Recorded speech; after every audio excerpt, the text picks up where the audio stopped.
Great. Well, thank you all so much for joining us for tonight's program. We're joined by Anders Morley for a presentation on his latest book, This Land of Snow, A Journey Across the North in Winter.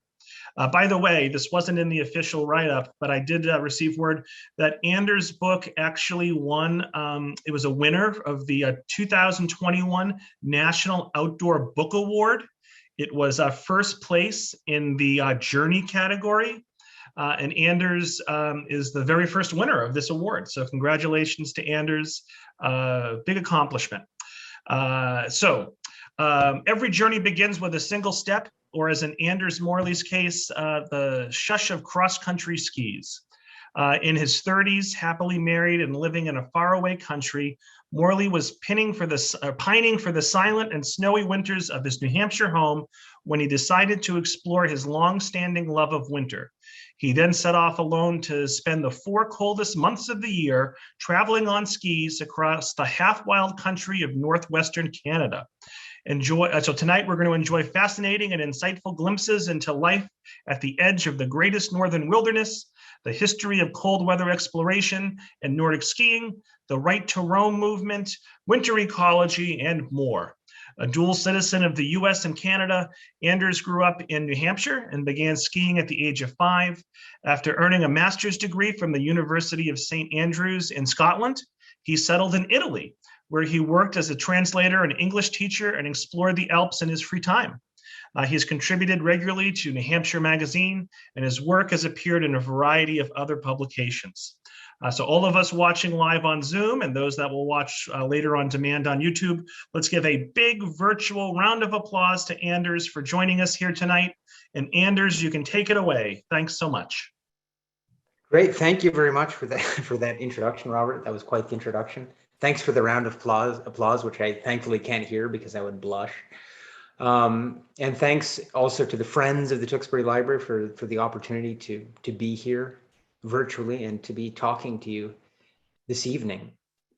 As Robert said in his introduction, I'm here to talk about my book, This Land of Snow, A Journey Across the North in Winter. This is what it looks like.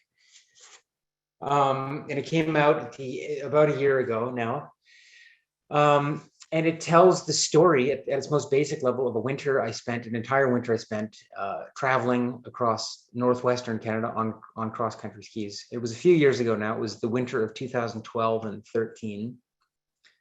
So it took me a little while to write the book because I wanted to write a book that was about more than just this adventurous journey. I wanted to put it in the context of my own life because I felt like the experience was important to my development as a human being. And I also wanted to make it kind of a portrait of a season and of a place. So it's not just a simple linear story of an adventure. And I think that's, I like to say that because I like to think it's a book that has appeal to not only to people who are cross-country skiers. I hope so anyway. So what I'd like to do this evening is first talk a little bit about the origins of the journey, how it occurred to me to do something like this, which isn't, maybe the most normal of decisions. And then I want to take you along the trail with me and show you some of the places and tell some stories from along the way. And I'm going to stop at a few points to read from the book to give you a taste of what it's like. I've selected a few passages that are quite different from one another to give you a sense of the kind of tonal range of the book. I'm going to be sharing my screen for most of the talk too, because I have a lot of pictures that I want to show you as well. I find that things move along in a more interesting way for the audience than just sitting here looking at me while I talk. So let's jump over to screen share right away, as a matter of fact. Okay. So put this on. Great, so here we are. Robert, can you just give me a thumbs up if that looks okay?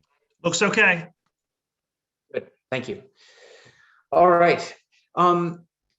So one of the questions I had to to answer for myself when I sat down to write about this experience was, where do I start the story? Because as I said, I didn't want it to just start with the adventure itself, the moment my skis hit the ground. And so I went back into the past, and I went back to the beginnings of my love of skiing, to when I was a little kid. I started downhill skiing when I was about 5 years old. And this is a picture of me sometime around the age of 5 or 6. But it was another 5 years or so before I discovered cross-country skiing. And it was kind of an accidental discovery. I found an old pair of wooden cross-country skis in my parents' basement, and I was kind of curious, and I found a pair of old boots that went with them, and they'd been my mother's at one time. And by that time, my feet were about the same size as hers were. And so I put them on and took the skis out into the woods and started, skiing around. And that was kind of, that was the beginning of my relationship with cross-country skiing. That's kind of how it stayed. I never really became the kind of person who, skied on skinny skis at Nordic centers. I mean, I have done that a few times, but mostly for me, skis are just kind of a way of getting around in the wintertime. It's like the winter equivalent of going for a walk in the woods. Now, I talk a little bit about my childhood skiing and a few other things in the book, but that, of course, I'm not here to tell you everything about the book. We need to get this talk moving along. So we're going to have to fast forward about 20 years to this picture. When I was in graduate school, I went to Germany because I needed to learn German fairly quickly for something that I was research that I was working on at the time. And while I was there, as it happened, I met the young woman you see in the picture, and her name was Elena, and she was also in Germany studying German from Italy. To make a long story short, we became a couple, and I moved to Italy.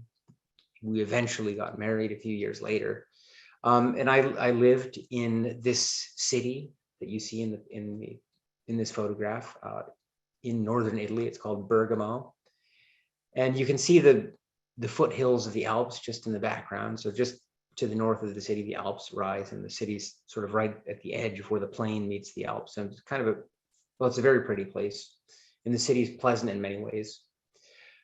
And I lived there for close to 10 years.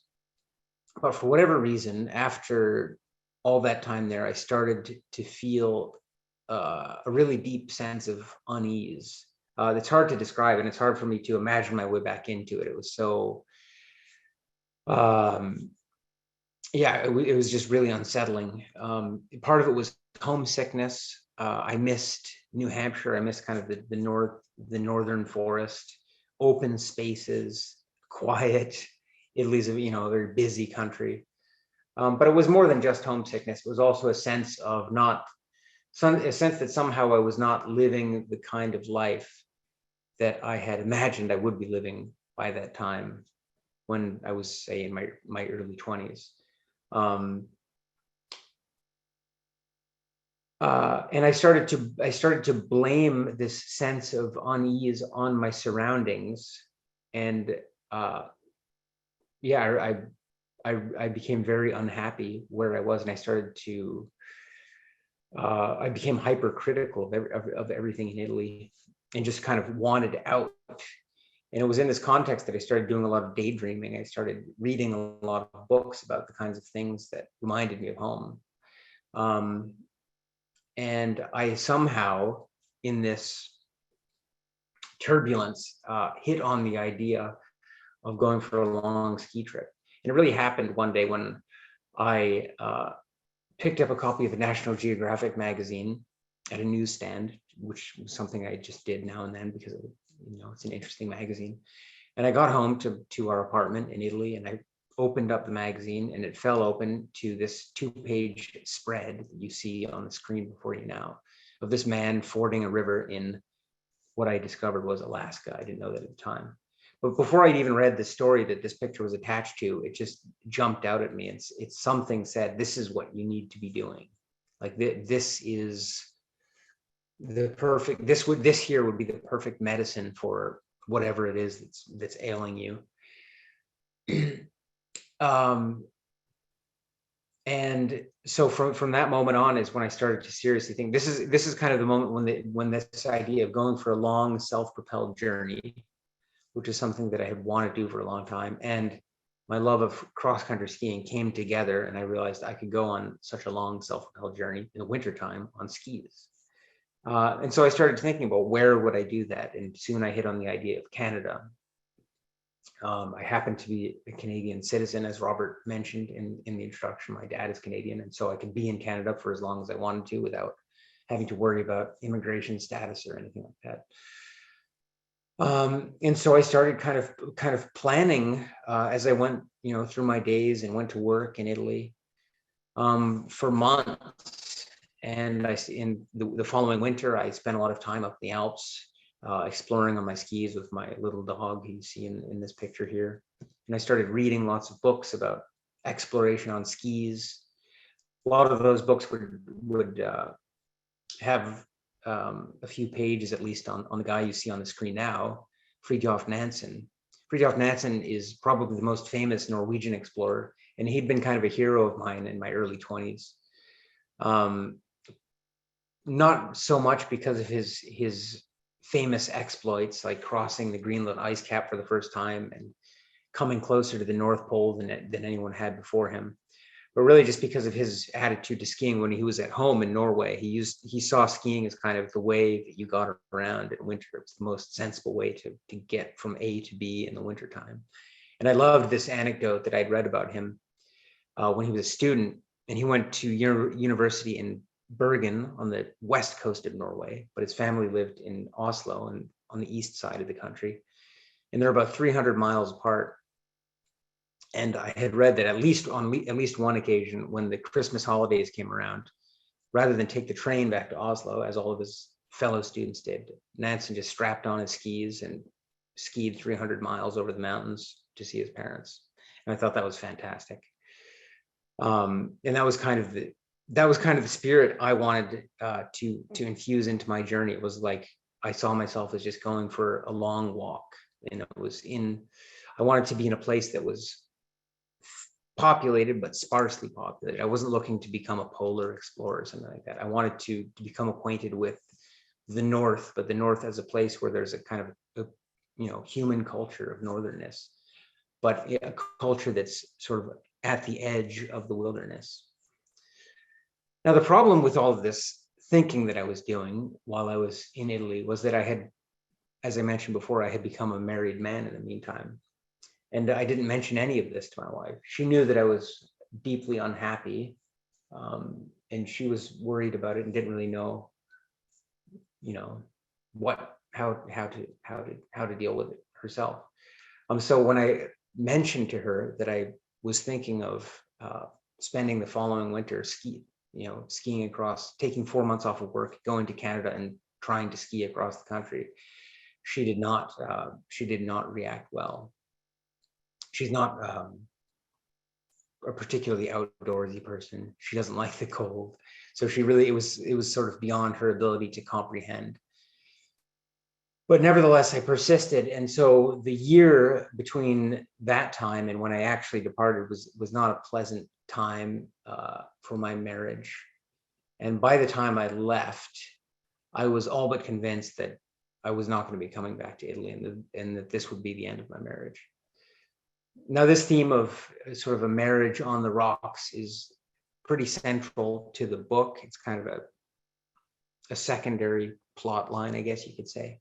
I'm not going to talk about it much this evening, but it's certainly in the book. So as I said, in spite of my wife's unwillingness to accept that I wanted to do this, 12 months later, here I was at the Vancouver bus station with this huge pile of gear ready to head north. And to get north from Vancouver, I had to take a series of boats. First, a boat over to Vancouver Island, and then I took a bus up the length of Vancouver Island, and then another much larger boat up the Inside Passage in between the islands along the British Columbia coast. And this is a picture of me heading up the coast. From the northern tip of Vancouver Island, it's about a 22-hour boat ride up to Prince Rupert, which is where I was headed. And this is what it looked like most of the way. That part of the world, as you probably know, like Seattle, is pretty much rainy most of the time and cloudy, and there's just kind of water cycling down the mountainsides and into the sea and then back up through the atmosphere. But just as we were coming into port, into the town of Prince Rupert that I mentioned a second ago, the sun seemed to come out. Now, Prince Rupert is the northernmost Pacific town in Canada, which means it's just south of the Alaska Panhandle.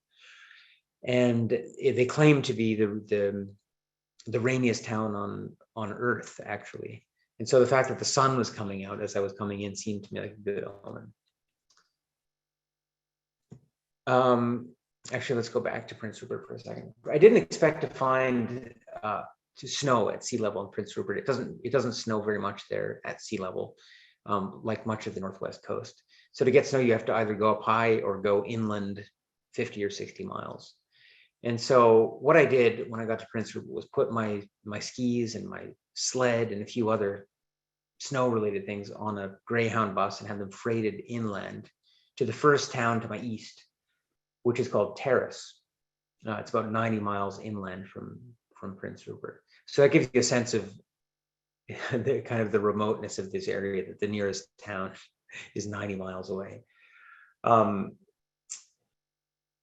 And then my plan was then to walk from Prince Rupert inland to Terrace, and then hopefully by then I would find snow. And so that's what I did. And when I arrived in the town of Terrace, I'm going to show you a map in a few minutes. When I arrived in the town of Terrace, the first blizzard of the year also arrived in Terrace, and it snowed about 1.5 feet over the course of a couple of days. And from that point on, and that was late November, from that point until I finished my journey in March, I never saw an unsnow-covered landscape. Another thing that I had decided by the time I got to Terrace was that I was carrying far more equipment than I needed. And so I spent a couple of days here. I checked into a motel and spent a couple of days carefully thinking about what I needed and what I didn't need, and was able to thin out my kit by quite a bit, probably 1/3 of the total weight and bulk. And then by that time, I was ready to head into the mountains.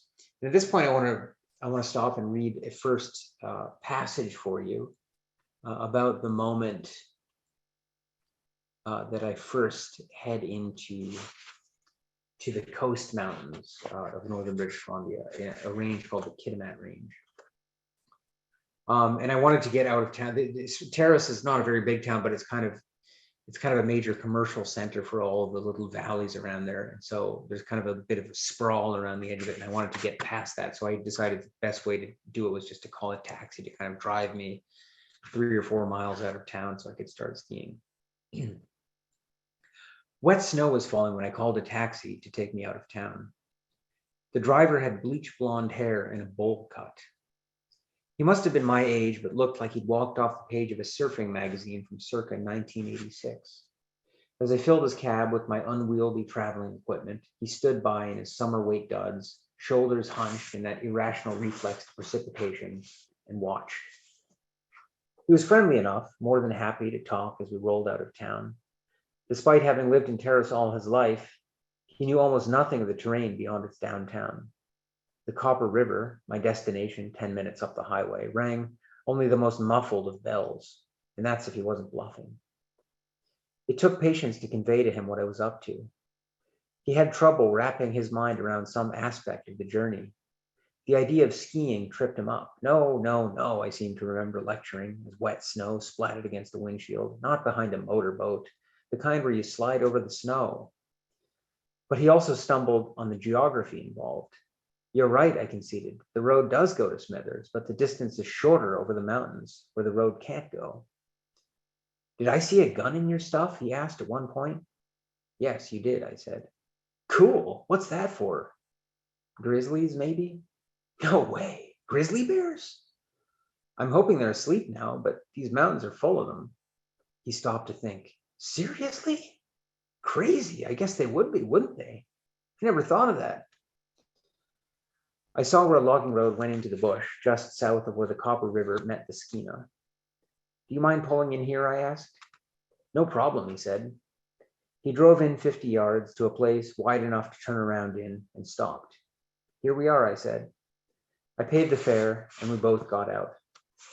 As he watched me unload my equipment, he said, hey, this is like a movie or something. I mean, like, I might be the last guy that ever sees you. Thanks, buddy.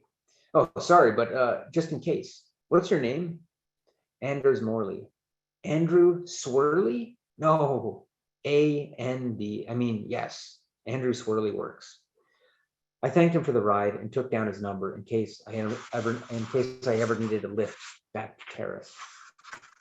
When the cab driver was gone and the exhaust from his car had dissipated to be replaced only by the steam of my breath, it was deathly quiet. The snow settled down so inaudibly it was deafening. I looked at my gear strewn on the white ground. I looked at the wall of forest and at the mountains behind mountains and mountains beyond that, all of it white.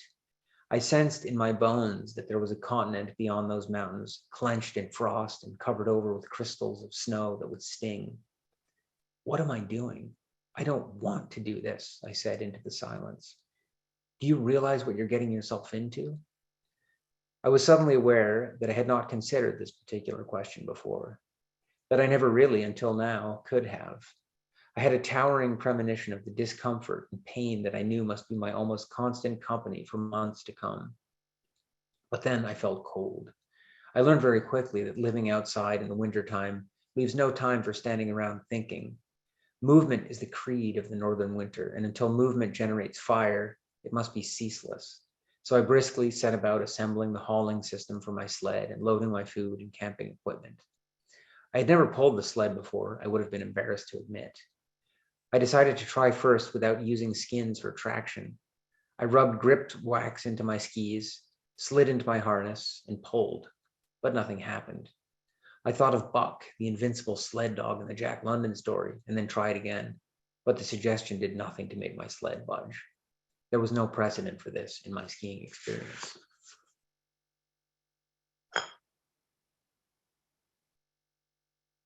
Okay, so I eventually did get, I put on my climbing skins and eventually got the sled sliding along and headed into the mountains. Now, this first part of the journey turned out to be physically the most demanding part of the journey. I mean, it's not really surprising. I was crossing the biggest mountains that I was going to be crossing all winter. So in a way, it was a way of toughening myself up pretty quickly, but it was pretty miserable going. It was about 100 miles to get across from this town of Terrace, up, climbing slowly up to a pass, and then down the other side to another town called Telkwa. It was early winter and, still pretty close to the Pacific. So it was fairly mild during the day. Like it would often be above freezing. And so you can see in this picture here that there's a lot of moisture in the air. The snow quickly got very deep, but it was often wet during the day. And then at night, of course, it would freeze into this crust. So, it was kind of miserable.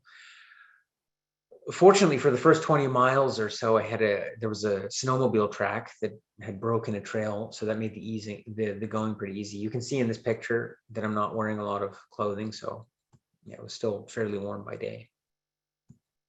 And it started out as a kind of gradual climb, but eventually got steeper. And the progression upwards was kind of like going up a very gradual staircase. And this picture is taken about 3 days into the climb up to this first Telkwa Pass. And in this picture, we're looking back towards the west. And so you can see this sort of staircase progression behind me. This is a little parenthesis for anyone in the audience who is not a cross-country skier. People who aren't skiers often ask, how is it that you're skiing uphill? I didn't know it was possible. I thought you skied downhill or, at best over flat terrain. But you can, in fact, ski uphill thanks to these climbing skins that I mentioned just a minute ago. Climbing skins are basically like these pieces of fabric that have a diagonally backwards oriented nap to the fabric, and you stick them to the bottoms of your skis. They've got this adhesive. And then, so because of the diagonal nap, the fabric will, it enables you to slide forward, but if any backwards pressure is put on your skis, it kind of bites into the snow and keeps you from sliding back. And I had two types of climbing skins. I had these short ones that you see on my skis here, which just gave me enough traction to haul the sled and to go up mild inclines. And then I had full length ones that went from the tip to the tail that enabled me to climb pretty steep terrain, even hauling 100 pounds. It's now close parenthesis. So thanks to my climbing skins, eventually I got up into terrain that looked like this. And here the pass is kind of starting to close, to get narrower and narrower. And so there's sort of this row of mountains like this, 9,000 or 10,000 foot mountains on my right-hand side to my south. And then there was sort of a mirror image of these on the opposite side of the pass. And it was getting higher and higher, narrower and narrower as it went up. And eventually I was skiing across talus slopes like this, kind of sketchy stuff. It's pretty steep terrain, and there's a lot of snow on it, which means avalanche danger. And that was scary to me because I had this anchor essentially tied to my waist. And so getting caught in an avalanche was highly inadvisable. And just as I was thinking about avalanches, I suddenly heard an explosion in front of me. And the whole side of this mountain that you see in this picture just came sliding down, and this powder snow billowed hundreds of feet up into the air. And of course, stopped me in my tracks and scared the daylights out of me. It took me a couple of minutes to dig out my camera, and this is the picture that I took. But you can see even a couple of minutes later, the snow still has not completely settled back to the ground. But you know, I had to go forward. In a way, it was better to go forward than back at this point, because at least that slope had already discharged its snow. And I got through, and eventually I got to the pass and then down the other side. When I got down to the other side of the pass, I met kind of the first really friendly people along the way. And it was the first of a series of meetings with humans that become pretty important to the story of the book. And there are also a lot of sort of the pith of the story is also these human encounters, which can be, some of them are funny, some of them are sad, maybe some of them, you know, they're all different kinds of people that I met along the way. This isn't a great picture, but this is a night that I spent in a little cabin in a summer camp near this tiny little town on a First Nations reserve. And some local people had suggested that when they saw me getting ready to set up my tent, suggested that I, sleep in this cabin, which offered better protection than my tent. But the reason the picture is here is to show you my sleeping bag in case there are any winter camping enthusiasts in the audience. My sleeping bag was a pretty impressive piece of equipment. It was a down bag, and it had all these bells and whistles, had twin tops, and it had a near universal zip so that it could kind of ventilate my feet or any other part of the sleeping bag. It had vapor barriers on the inside on the inside walls, and a few other things. And it always kept me warm. I was never cold while sleeping. Now, this is a map of the journey that I ended up making. I mentioned that when I first kind of thought up this idea of skiing across Canada, I thought that I would be able to go all the way across the country in a single winter. But about 3 weeks in, by the time I was about 3 weeks into the journey, it was apparent that there was no way I was going to go all the way across Canada in 4 or 5 months at the rate I was going. And so this is what I ended up doing. It's basically the kind of the first half of the journey that I had envisaged from the start. The idea was to stick in the heart of the boreal forest, that evergreen forest zone that stretches across north central Canada, pretty much paralleling the 55th or straddling the 55th parallel in a zigzag kind of fashion. And of course, I skied from the west coast towards the east, and ended up in Manitoba.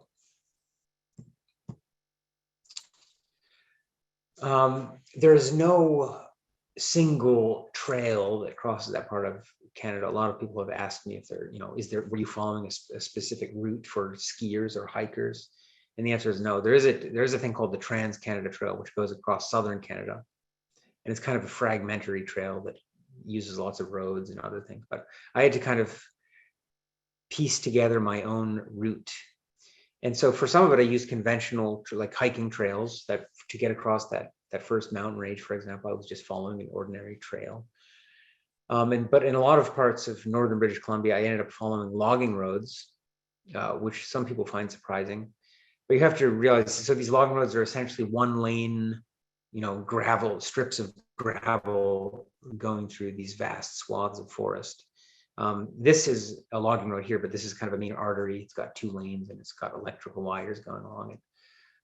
But most of these single lane logging roads, of which there are thousands and thousands of miles in British Columbia, most of them are not maintained for winter unless they're being used to actively haul out timber in a specific winter. So that means that most of them aren't. And those become great ski trails because they're not plowed. There's just feet of snow on this line cleared through the woods. Similarly, once I got into Alberta, I skied for a few hundred miles along the railroad, which is another thing that people find surprising. Now here I'm skiing into a town, and this is the rail yard, so it's kind of a messy and busy place, but most of the time it was more like this. And you have to understand that in huge sections of northern Canada, there are railroads in places where there are no roads, no ordinary roads. So you'll be, hundreds of miles from any major roads sometimes, and it's just these rail lines that carry cargo from the east coast to the west. And so on a railroad like this, at most one train will come by in a day, but often 2 or 3 days will go by without a train coming along. And so of course, when that happens, and if it snows in the meantime, this is completely covered in snow. And it's kind of like the same effect as the logging road. And then of course, once I got into Manitoba and Saskatchewan, it's like Minnesota, it's like Minnesota on steroids. There are tens of thousands of lakes everywhere. You're on the Canadian Shield, so the bedrock is very close to the surface. You just have lakes everywhere, and they're all frozen, of course, and snow covered. And so those become great ski trails. With all this thinking that I was doing about trails, and about how we as human beings make our way across the landscape, I started to watch other animals that I saw. And sometimes I would almost envy how elegantly they seem to move across the snowscape compared to me and my clunky sled and my creaky bindings. And so that's the spirit of this picture. This is just a little mouse track, but I thought it had a certain grace to it. The line, but also the way that the tail drags along behind, it drags along and kind of connects the dots of the footprints.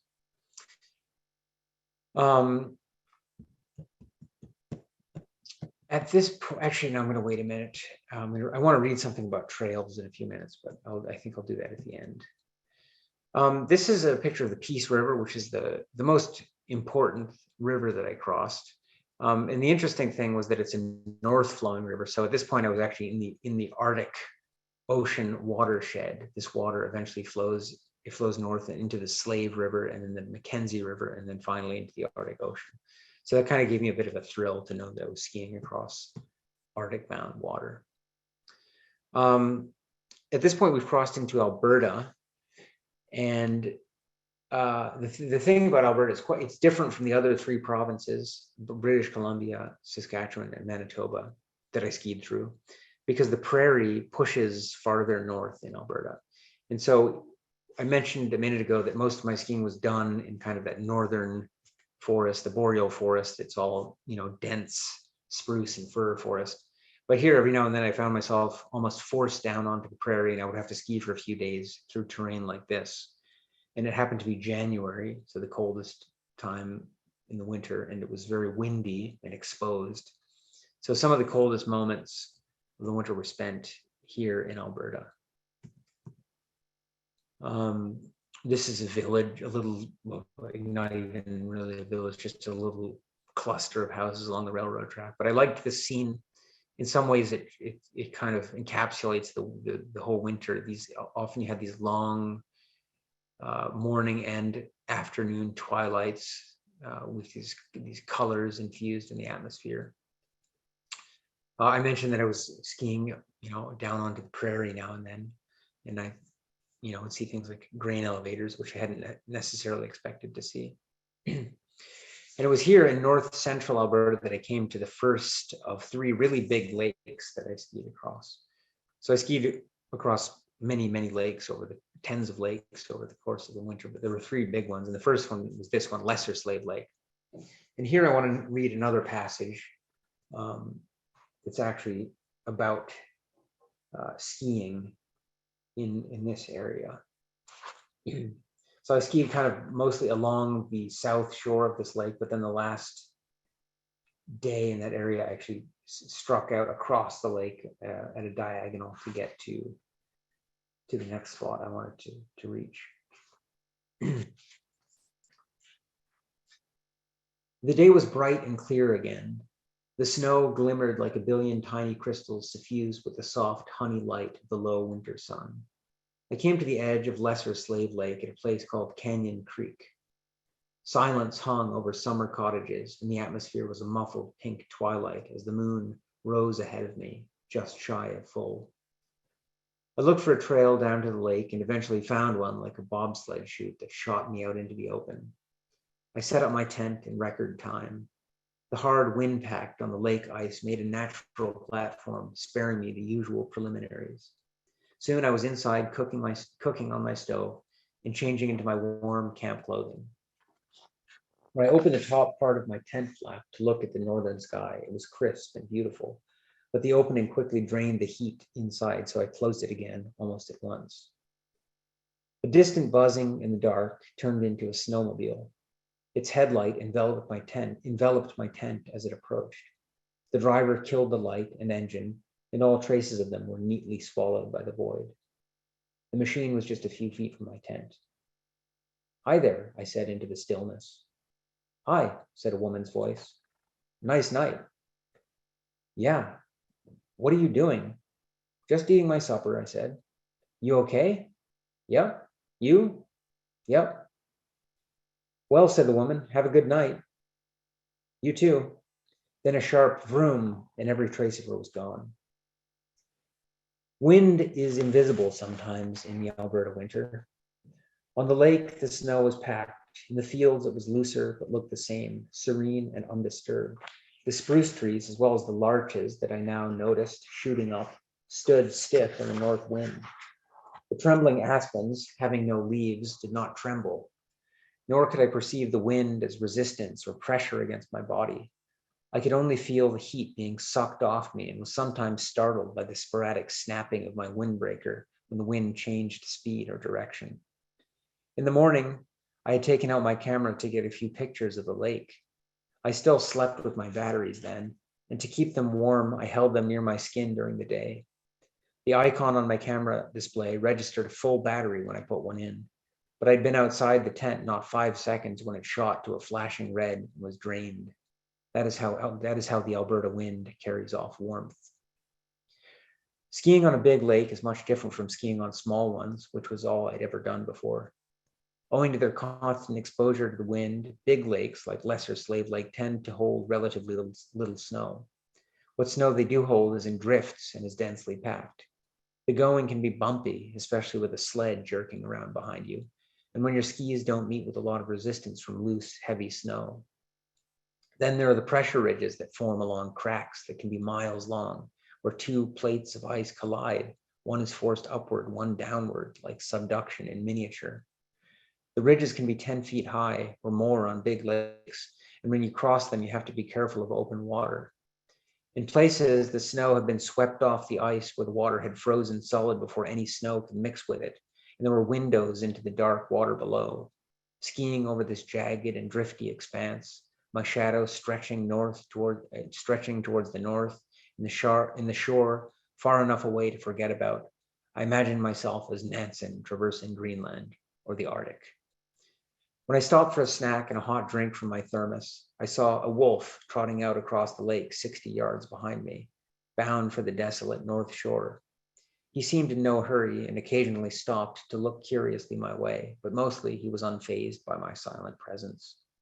I followed him with my eyes for a few minutes and watched a lone raven drop out of the huge empty sky to tease him. Probably just lonely, I thought. It was easy to imagine that the wolf enjoyed the company.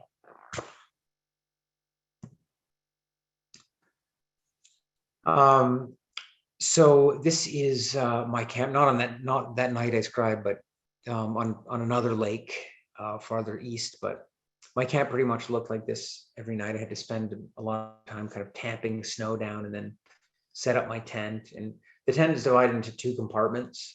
I would sleep in the part that's farther away from us now in this picture. And then in the nearer part is where I did my cooking and kind of stored my things. That's where I spend my evenings. And probably 2 or 3 hours of every evening were spent just melting snow and ice into water for the day to come. And that's when I did my diary writing as well, while I sat there waiting for the snow to melt on my stove. At this point, we're in Saskatchewan. It's February. The days are longer. And the second part of the winter was much sunnier than the first part as well. And the skiing was really good. Slippery snow, sunny days. This is a picture of my skis. They had this image of Roald Amundsen emblazoned on them. Roald Amundsen is the other famous Norwegian explorer. I mentioned Nansen before. Amundsen was the first to reach the South Pole, and he had this stern look on my skis. And so whenever I felt, faint-hearted, it was enough to just look down, make eye contact with Amundsen down on my skis, and that would give me a boost. This is the home of a character in the book whose nickname is the Cossack. He was this sort of crusty northern character of Russian and Ukrainian origin, and his friends called him the Cossack. And there's an entire chapter devoted to him, which I think is kind of funny. And so this was his house. This is the inside, pretty primitive. He was a bachelor. This is his kitchen. He had one tap with running water, but that was about the as far as things went technologically in his house. Here I'm on the lakes in northern Saskatchewan, getting closer and closer to Manitoba. And I had when this picture was taken by a contact that I had along the way, and he'd skied out from the nearest town to meet me, and then I was going to go back with him and stay at his place. And I had just come through this really horrifying blizzard out in the middle of a pretty large lake when I completely lost my bearings, and managed in the process to break a ski pole. And so I'd been forced to cut down this little birch sapling that you see me holding on to there. This is on another large lake called Lac La Ronge, and the pressure, I described pressure ridges in that last reading, and this is a pressure ridge going across the picture that you see in front of my poles. On Lac La Ronge, it was the largest of the lakes I skied across, and this picture is here just to kind of give you a sense of scale. The black line you see on the horizon is not the mainland; it's just an island. So here in this picture, you can see where I made camp, and there's no land on the horizon. This lake was between 30 and 40 miles across where I crossed it, and so I had to spend 2 nights out on the lake, which were cold nights because it was kind of exposed and windy. Picture from the lake. At this point, we have crossed into Manitoba, the final province I skied through. Some people are perplexed by the smokestack. It looks like I'm skiing, except for the trees, it looks like I'm skiing, along the New Jersey Turnpike or something. But it's, in fact, Flin Flon is this tiny little town in northern Manitoba, and it's a major mining center, base minerals, mostly copper. And so what you see is the smokestack of the smelter, which is the most visible site in town. And then at this point, I'm skiing south, leaving that little town of Flin Flon. And these two pictures were taken by a newspaper reporter, which explains why they're better than most of the pictures. And here I think we're pretty much through the pictures, and I want to if I have time, I've got a couple of minutes. I want to just read one final passage. I mentioned that one of the things I would sometimes think about while I was out skiing was how we as humans move across the land, how we relate to landscapes. And there's also a bit about winter ecology, and these are two sort of areas that I draw some metaphors from and try to make sense of the story and how it related to my life and my apparently crumbling marriage that I mentioned a minute ago. So I want to read a little bit from a section where I kind of wax a little philosophical about trails specifically. Okay. Trails are good infrastructure and so fundamental that even actually, no, I'm going to start a little bit later because otherwise it's going to last too long. I began to learn on my journey that I too needed some kind of trail in the snow to cover any great distance on my skis with my heavy load behind me. This much should have come as no surprise, for I've long been a user of trails. The mythical idea of self-sufficiency that had grown in my consciousness during my years in Europe in reaction to a sense of claustrophobia began not only to fade, but to look downright dangerous. I started to realize that there was only a short step between the idealization of independence and misanthropy. But I still believed in the value of simplicity and lightness. Perhaps one of the virtues underlying a simple kind of infrastructure, like a trail, is its impermanence, or rather its ability to impinge on the physical universe only when it is needed, and then to fade into near invisibility. These are really two separate things. In one sense, a trail has a lightness to it, such that if it's not used for a time, it will grow over, or be snowed in the case of some winter trails, and be swallowed up by the landscape. In the other sense, even when a trail is still used regularly, in the intervals between uses, whether those intervals last hours or days or weeks, it has a way of blending into the background so that life around it can go on without distraction. But so many of our infrastructures, when they're unused and eventually abandoned, persist as scars that clutter the landscape and perhaps, by their presence in our mindscapes, detract from our ability to think in closer harmony with our natural environment. It's precisely its ability to promote such harmony that may be another motivating virtue of an infrastructure like a trail.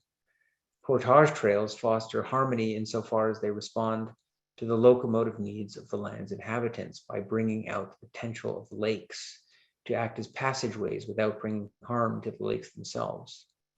There's also a harmony that arises out of the creation and use of a winter trail, whether it is traveled over on snowshoes, skis, dog sleds, or even snowmobiles.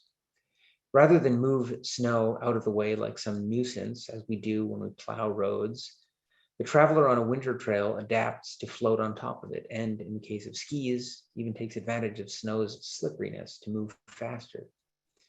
In a sense, the migratory paths of birds, whales, and caribou are kind of natural, built-in infrastructure. The same might be said of the Earth's valleys, mountain passes, rivers, and chains of lakes. The only technology, or better technique, required to make them usable is the ingenuity of the user, whose virtues are transience, mobility, flexibility, and the fact that the mind needs no storage space. Perhaps grace, a species of intelligence, is the ability to recognize the most appropriate way of moving or not moving in any set of circumstances, paired with a skill requisite to act accordingly. Trails are simple and demanding in the best sense of both words. They're like good books. No electricity or data connection is needed, only a pair of reading eyes or listening ears, but they require that you use your mind. Trails, too, keep the mind switched on, and to work well, the mind must always be engaged, but they leave it freer than pure wayfinding does. This may explain why trail walking and contemplation so often go together. Trails guide you, but still leave you with a sense of freedom that roads do not. The trail in use is thus an eloquent manifestation of the tension between free will and fate that drives history. And then I'll just read the last paragraph from this section. We say that a person must find his or her path to come into the fullness of being. Just as a trail without a traveler will vanish into the wilderness, a traveler without a trail will vanish into the wilderness. The traveler and the trail need each other. There's something lean and beautiful in this connection. Direction and impetus meet as the trail and the traveler, and both direction without impetus and impetus without direction are rather hopeless things. All right, so I hope that wasn't too hard to follow. It's not, maybe it's not the best passage to read out loud, but it touches on a few themes that all sort of come together at the end of the book. Now, one thing I want to mention before I wrap up here, and it's kind of a spoiler, maybe, in some ways, but I mentioned that there's this undercurrent throughout the book of my marriage that as far as I can tell is falling to pieces. But the book does actually have a happy ending, and my wife and I eventually got back together. It took us a very long time. Actually, we were separated for about 5 years, if you can believe it. And that's one of the reasons it probably took me so long to write the journey, to write the books, because I felt like some sense of some closure was missing. So it's something I reflect on in the book. So if you're a lover of true stories with happy endings, instead of the usual true stories with horrible endings, this is one for you. And with that, I will leave screen share, and I would love to answer any questions or hear any remarks or observations you have to make. All right, Anders. So we've got about 30 folks with us. Let's see how many questions we can bang out here. Teresa asks, how often did you have to replenish your supplies, and where did you go to do that? Great. Thank you, Teresa, for the question. So I had a resupply about every 2 weeks. And before setting off, I prepared boxes with two weeks of food, 2 weeks worth of food in each box, and then paper maps for the section that I was going to be skiing over, and then reading material as well. And I had a friend who was sending those boxes off to me, and they would be sent either to post offices in little towns that I came to, general delivery, and the post offices would hold them for me. Or in a few cases, I had managed to get in touch with some local ski clubs in a few little towns. And some members of those ski clubs had volunteered to receive these packages for me and hold them. And so that was kind of nice because it gave it a personal touch. And usually those same people would invite me to, spend the night at their place. And so I got to know some people that way, a few of whom have remained actually quite close friends. Elaine says, thank you for your beautiful presentation. I loved your photographs and your readings. Bravo. Thank you, Elaine. Charlotte asks, I'm surprised you didn't get sick sometime on your trip, so far from help. Did this ever happen? Great question. And I was also kind of surprised, but very happy, of course. And it's interesting. It's something I've read about in other very physically demanding journeys, or physically demanding journeys that take place in hostile environments, that people, for whatever reason, seem not to get sick as often as you would expect. And then as soon as they leave the trail, they get really sick. And it's as if their immune systems have been kind of operating, in overdrive or something. And then suddenly, as soon as your body recognizes it has a chance to let its guard down, it just kind of crumbles. And I'd heard about that. I had a friend who crossed Canada in a canoe, and she never got sick. And then as soon as she got home, she got really sick and stayed sick for a very long time. That happened to me. I wasn't sick for a long time, but I got like really violently sick, and I'll spare you the details. But literally the first night I spent off the trail, along the way, I would spend a night every now and then indoors. People would, like I mentioned, I would meet people. And when you meet people in remote places and they see you doing something strange like this, it tends to be a conversation starter. And the next thing you know, you're being invited to spend the night in someone's house. And that happens surprisingly often. But my point is that I knew I was going to be going back out on the trail. But the first night where I knew that I left the trail, done skiing, and I was in a hotel in Winnipeg, and just got violently ill and basically couldn't get up for a couple of days. And it was kind of interesting. So I think I've got this. I mean, I'm not a medical expert by any stretch of the imagination, but it's a theory that I have, and I've heard others. Great. We're glad you're okay now, Anders. And I did want to point out that the library will be adding a print copy of Anders' book, and we already own it, an ebook and audiobook through Overdrive and Libby. So folks can certainly borrow the book. And Anders, if folks want to buy the book, do you have a recommended spot, or should they just buy it anywhere they want? I always encourage people to use their local bookseller. Yes. I mean, it's available to be ordered online, of course, as well, if you prefer to do that. And you mentioned the audiobook. There is a version on Audible if you prefer to listen to your books, and I think it's pretty well done. So those are options. Yeah. Shop local when you can, for sure. Shop small. Teresa says, very interesting presentation. Thank you. So glad there was a happy ending to your story. Thank you, Teresa. All right. Well, yeah, exactly. So Anders, we've come up on 8 o'clock. I think we have a shy group tonight. Pretty good number, but only a few questions, but that's fine. So we've exhausted the questions and the comments. Do you have any last words before we wrap it up? No, happy skiing for those of you who are skiers. For those of you who aren't, try to get out and enjoy winter rather than hide from it. It can be quite a nice season. Elaine asks a last minute question. Does your book come in any other languages?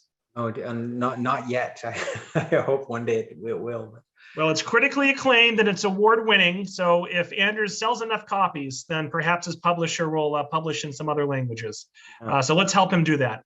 So Anders, thank you so much. By the way, folks, it's like 2 a.m. where Anders is. He stayed up late for us, or he woke up really early. So we want to thank him for that. And Anders, wonderful job as expected. And I hope that you and your wife have a lovely, happy New Year. Thanks. Same to all of you. All right. Thank you, everyone. And look for that email tomorrow morning. Have a great night. Bye-bye. Bye.